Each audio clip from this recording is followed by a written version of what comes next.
Highest ಕ್ವಾಲಿಟಿಲಿ ವಿಡಿಯೋನ ಯಾವ ಥರ ಅಪ್ಲೋಡ್ ಮಾಡೋದು ಅಂತ ಕೇಳ್ತಿದ್ರಿ. ಎಲ್ಲೂ ಸ್ಕಿಪ್ ಮಾಡಬೇಡಿ, ಪೂರ್ತಿ ವಿಡಿಯೋ ನೋಡಿದ್ರೆ ಮಾತ್ರ ನಿಮಗೆ ಗೊತ್ತಾಗುತ್ತೆ.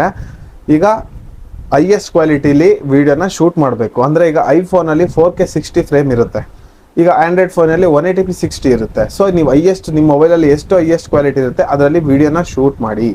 ಇನ್ನು ಸೆಕೆಂಡ್ ಹೇಳೋದಾದರೆ, ನಿಮಗೆ ಆ್ಯಪ್ ವಿಡಿಯೋ ಶೂಟ್ ಮಾಡಾದ್ಮೇಲೆ ಎಡಿಟ್ VN ಅಲ್ಲಾದರೂ ಮಾಡಿ, ಕ್ಯಾಪ್ಕಟ್ಟಲ್ಲಾದರೂ ಮಾಡಿ. ಕ್ಯಾಪ್ಕಟ್ಟಲ್ಲಿ ಎಲ್ಲ ಪೂರ್ತಿ ಎಡಿಟ್ ಆದಮೇಲೆ ನಿಮಗೆ ಎಕ್ಸ್ಪೋರ್ಟ್ ಮಾಡಬೇಕಿದ್ರೆ 180p 60 ಫ್ರೇಮಲ್ಲಿ ವಿಡಿಯೋನ ಎಕ್ಸ್ಪೋರ್ಟ್ ಮಾಡಬೇಕು. ಬಿಟ್ ರೈಟ್ ಬಂದು ಬಿಲೋ 20 ಒಳಗಡೆನೇ ಇರಬೇಕು. ಇದರಲ್ಲಿ ಎಕ್ಸ್ಪೋರ್ಟ್ ಮಾಡಿ. ಇದರಿಂದ ಎಕ್ಸ್ಪೋರ್ಟ್ ಮಾಡೋದ್ರಿಂದ ಒಳ್ಳೆ ಗುಡ್ ಕ್ವಾಲಿಟಿ ಇರುತ್ತೆ, ಹೈಯೆಸ್ಟ್ MB ಇರುತ್ತೆ. ಇಲ್ಲೊಂದು ನಿಮಗೆ ಇನ್ನೊಂದಿದೆ, ಹೈಯೆಸ್ಟ್ ಅಂದರೆ ಇನ್ಸ್ಟಾಗ್ರಾಮಲ್ಲಿ 100 MB ಒಳಗಡೆನೇ ಇರಬೇಕು ವಿಡಿಯೋ ಯಾವತ್ತೂ. ಈಗ 150-200 MBಲಿ ನೀವು ವೀಡಿಯೋಸ್ನ ಅಪ್ಲೋಡ್ ಮಾಡಿದ್ರೆ ಖಂಡಿತ ವಿಡಿಯೋ ಕ್ವಾಲಿಟಿ ಹಾಳಾಗುತ್ತೆ. ಸೊ 100 MB ಒಳಗಡೆ ಇರಬೇಕು. ಈ 100 MB ಒಳಗಡೆ ಇರಬೇಕು ಅಂದರೆ ವಿಡಿಯೋನ ಕಂಪ್ರೆಸ್ ಮಾಡಬೇಕು. ಈಗ 150ಲಿರೋದನ್ನ 100 MB ಒಳಗಡೆ ತರಬೇಕು.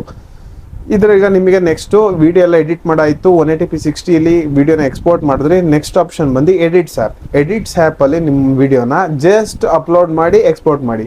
ಒಂದ್ಸಲಿ ಚೆಕ್ ಮಾಡಿ ನೋಡಿ ವಿಡಿಯೋ ಎಷ್ಟು MBಲಿ ಇದೆ ಅಂತೇಳಿ. ಅದರಲ್ಲೂ 100 MB ಮೇಲಿದೆ ವಿಡಿಯೋ ಅಂತಂದರೆ ನೆಕ್ಸ್ಟ್ ನಿಮಗೆ ನಾನು ಹೇಳ್ತಿದ್ದೀನಲ್ಲ ಸೀಕ್ರೆಟ್ ಆ್ಯಪು ಅಂತ, ಆ ಸೀಕ್ರೆಟ್ ಆ್ಯಪ್ ಹೆಸರು ಬಂದು ಪಂಡಾ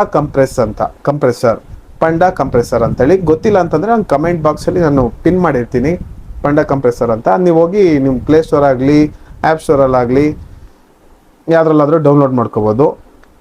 ಡೌನ್ಲೋಡ್ ಮಾಡ್ಕೊಂಡಾದ್ಮೇಲೆ ಅದರಿಂದ ಈಗ ನೆಕ್ಸ್ಟ್ ನಿಮಗೆ ಇಲ್ಲಿ ಸ್ಕ್ರೀನ್ ರೆಕಾರ್ಡಲ್ಲಿ ತೋರಿಸ್ತೀನಿ ಯಾವ ಥರ ಇದು ಮಾಡೋದು ಅಂತೇಳಿ. ಆ ಥರ ನೀವು ಎಕ್ಸ್ಪೋರ್ಟ್ ಮಾಡಬೇಕಾಗುತ್ತೆ. ಅದರಿಂದ ನಿಮ್ಮ ವಿಡಿಯೋ 100 MB ಒಳಗಡೆ ಬರುತ್ತೆ. ಸೊ ಈಗ ಪಂಡಾ ಕಂಪ್ರೆಸರಲ್ಲಿ ಯಾವ ಥರ ವಿಡಿಯೋನ ಎಡಿಟ್ ಮಾಡಿ ಕಂಪ್ರೆಸ್ ಮಾಡಿ ಅಪ್ಲೋಡ್ ಮಾಡೋದು ಅಂತ ನಿಮಗೆ ತೋರಿಸ್ಕೊಡ್ತೀನಿ. ಇದನ್ನು ಸೆಲೆಕ್ಟ್ ಮಾಡ್ಕೊಳ್ಳಿ, ವಿಡಿಯೋನ ಲಾರ್ಜ್ ಫೈಲ್ ಜಸ್ಟ್ ಕಂಪ್ರೆಸ್ ಅಂತ ಇದೆಯಲ್ಲ ಅದ್ರ ಮೇಲೆ ಕಂಪ್ರೆಸ್ಸಿಗೆ ಕೊಡಿ. ಒಂದು 2 ಮಿನಿಟ್ಸ್ ಒಳಗಡೆ ಕಂಪ್ರೆಸ್ ಆಗುತ್ತೆ. ಕಂಪ್ರೆಸ್ ಆದಮೇಲೆ ನೀವು ನೋಡ್ಬೋದು ಇವಾಗ 55 MBಗೆ ಬಂದಿದೆ.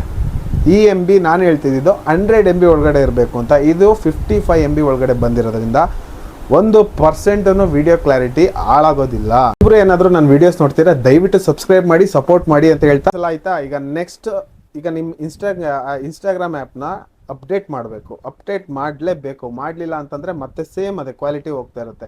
ಇನ್ಸ್ಟಾಗ್ರಾಮ್ ಆ್ಯಪ್ನ ಅಪ್ಡೇಟ್ ಮಾಡಾದ್ಮೇಲೆ ನಿಮ್ಮ ರೀಲ್ಸ್ನ ಇಲ್ಲಿ ಶೇರ್ ಮಾಡ್ಬೋದು. ಇಲ್ಲಿ ಶೇರ್ ಮಾಡಾದ್ಮೇಲೆ 55 MB ಒಳಗಡೆ 100 MB ಒಳಗಡೆ ಇರೋದ್ರಿಂದ ವಿಡಿಯೋ ಯಾವುದೇ ಕಾರಣಕ್ಕೂ ವಿಡಿಯೋ ಕ್ಲಾರಿಟಿ ಹಾಳಾಗೋದಿಲ್ಲ. ಹಾಗೆ ನನ್ನ ಪೇಜ್ನ ಫಾಲೋ ಮಾಡಿ, ಸಪೋರ್ಟ್ ಮಾಡಿ ಅಂತ ಕೇಳ್ಕೊತೀನಿ. ನೆಕ್ಸ್ಟ್ ಯಾವ ಥರ ವೀಡಿಯೋ ಮಾಡಬೇಕು ಅಂತ ಕಮೆಂಟ್ ಮಾಡಿ, ನೆಕ್ಸ್ಟ್ ಆ ಥರ ವೀಡಿಯೋ ಮಾಡ್ತೀನಿ. ಓಕೆನಾ? ನೆಕ್ಸ್ಟ್ ವೀಡಿಯೋದಲ್ಲಿ ಸಿಗೋಣ. ಜೈ ಹಿಂದ್, ಜೈ ಕರ್ನಾಟಕ.